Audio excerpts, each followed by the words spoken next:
Hello and welcome to MIP TV. And if you saw the opening trailer, you'll have noticed that this is a special edition, and it's a special edition to talk about the Psychotherapy conference, which was hosted at the Chancellor's Hotel in Manchester, 2017 in October.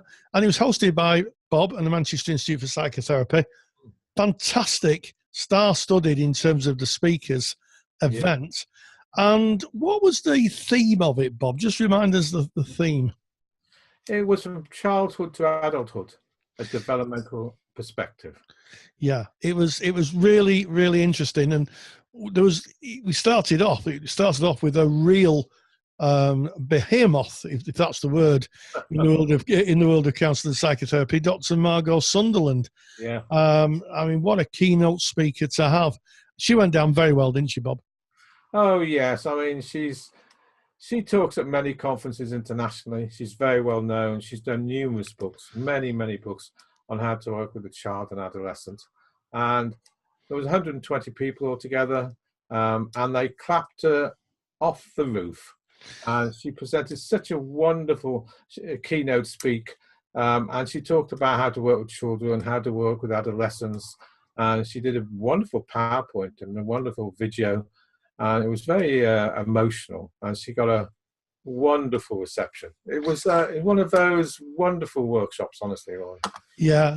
I mean, the people coming into the foyer afterwards, they were all buzzing with excitement and talking about it, and it really did set the tone for the whole arc of the 3 days, because it started on the Friday, the Saturday, and then the Sunday. Yeah. So there was a complete arc of it, and there was a birthday or two celebrated, I think. There, Bob. On the 14th, it was my wife's birthday, Stephanie, and also one of our well-known trainers, Janet Fengros, also had her birthday as well on the 14th. And then to cap it all, it was my birthday on the 15th, on the Sunday. So we had a wonderful welcome for my birthday. And, I was 67, so coming along now, Roy. Well, you're not even out of puberty yet, Bob. So a long way to go there. But yeah, it was a wonderful occasion. Also some really interesting people who travelled quite a long way. Oh yeah. You've chosen 3 people.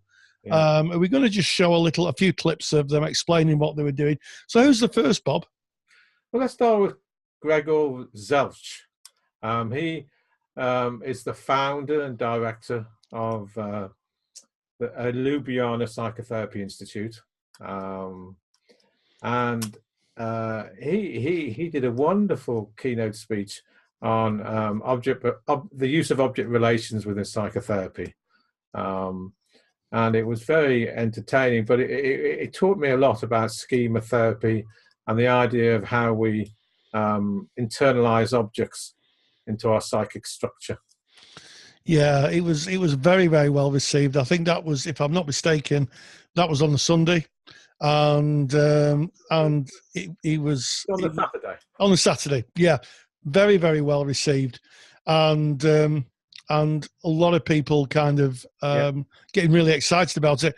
Why don't we just nip over? We'll have a little clip, and we'll see Gregor in action, just talking a little bit about, I think he's talking about attachment in this clip. Yeah, object relations and attachment within, from childhood to adulthood. Attachment is really, I suppose, the major focus, but you can't really attach to, he was talking about attaching to objects. Yes. So that's why I said object relations. Okay, so we'll just go on to the clip and let's see what Gregor has to say. So some clients will need us to be strong in a certain sense, that they can rely on us. And these clients will not be very happy if we start to tell about our, our weakness or what has happened to us. They just need us that we are there for them. But some clients yearn for that there exists someone, somewhere, who experienced something similar. The same feelings. So it's very important. We have just developed a scale to measure this, to do more empirical research regarding these needs. And therapist is involved. That means that he acknowledges, he says, oh, I see your sadness. They validate, the sadness is important. And that it's a common human experience. It's normal to be sad if you lose someone. It's normal to feel anger if someone is like that with you. Well, there's the man in action himself, Bob. And, we just put a little clip in there, but he was very informative, and what a wealth of knowledge that he brought. And I think a few different perspectives as well. As you say, he was talking about how people attach to objects, something that's sometimes not always discussed at any great length, I don't think, And if you see the object as the other, yes, find problems in attaching or making contact with a therapist is crucial in terms of their issues and development from childhood to adolescence and through to adulthood, of course. Absolutely. Now, a firm favourite and a local person, local to us anyway, Dr. Jonathan Lloyd. And I've interviewed Jonathan Lloyd, and he is a real interesting character. Yeah. Wealth of experience, wealth of a kind of spread of over modalities. But he was talking about metaphor, and really interesting. Yeah, the use of metaphor within the psychotherapeutic dialogue.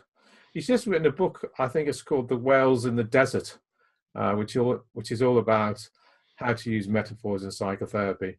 But back then, it's only about 5 months ago, he did a wonderful talk about the use of metaphors and hypnotic induction within the whole process.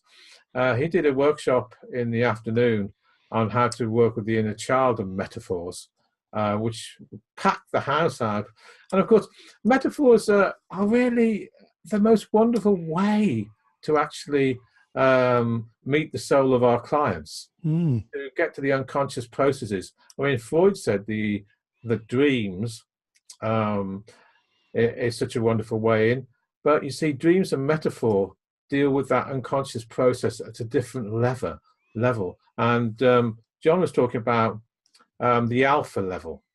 Yes. Get to the alpha level in terms of the client relaxing, and to work at the symbolic level as well as the conscious level. Yeah. No, he was absolutely a firm favourite.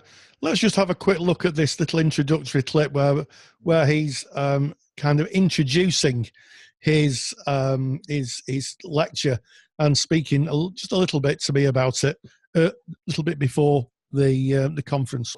And can you just give us a taste maybe of how metaphor is really useful and aids the therapeutic alliance? Well, I think it's a very non-directive way about speaking about things that are very close to people, traumatic things that may have happened to them in childhood or whatever. And it's a way of getting in touch with the feelings that surround those events without actually talking about them directly, which can be counterproductive in many instances, I think. Well, there you have it. His delivery style is very energetic and huge amounts of knowledge. And, as you say, metaphor it's something that's just so important in the therapeutic relationship. It's that kind of linguistic shorthand, isn't it, that really can connect us. Yeah. It's the same in the world of narrative psychotherapy. It's a way of reaching a different level completely in terms of the psyche, rather than just the cognitive level, for example. Yes. Yeah, it's the whole of the domains, isn't it? It reaches everywhere, and it's such a shortcut in language. He went down. He was a keynote speaker. He went down very well. But I think one of the kind of speakers that really had a really meaningful impact was Ruth Birkerbeck, Yeah. I know he's one of your trainers at the Institute, isn't Yeah, he? one of our trainers, and Yeah. she did the whole integrative training with me. So she's an international integrated psychotherapist trainer and supervisor. So I know her well, and she did a wonderful workshop on mistakes in psychotherapy. Yes, yeah, something that a lot of therapists are fearful about, and we all make them, Bob. What we learn, that's when we really learn, of course. Yes, yeah, there's no learning if you get it right all the time, and that's where exactly that, Bob. It's where the learning comes from. Yeah, she was also talking about how to work with difficult clients. I can't remember the exact title of the workshop, whether it was how to work with difficult clients or how to utilize mistakes in psychotherapy, but they're in the same ball frame. And I think she talked about both. She had a completely wonderful audience behind her, and I heard such wonderful things. And she really is very eloquent and very knowledgeable. And she used case studies talking about how to work with difficult clients, and also talked about how we can learn from our mistakes as well. Yeah, well, absolutely. Let's just have a quick clip of Ruth discussing her workshop and what she's going to do, and her explaining exactly what the workshop is. All of us as psychotherapists and counselors, we are always once in a while facing difficult clients. These are the clients usually we get stuck with, or clients we feel uncomfortable with. And with this kind of clients, no matter the techniques or methods we use, nothing ever seems to work with them. So on this workshop, I will be working with therapists on how to use their own countertransference, meaning how to use their own feelings, their own thought process, in order to create a therapeutic relationship with these clients that will be healing for them, and that will also allow the therapist to be himself or herself with this kind of clients. You can't get more eloquent than that. And she explained exactly what the workshop was. As you say, really, really well attended. What was a highlight, you think, for you during the conference? Well, let's take the personal highlight. The personal highlight for me was and it is personal, I suppose, but it was very much the celebration of our birthdays and the culmination of a wonderful psychotherapy conference, which went so well.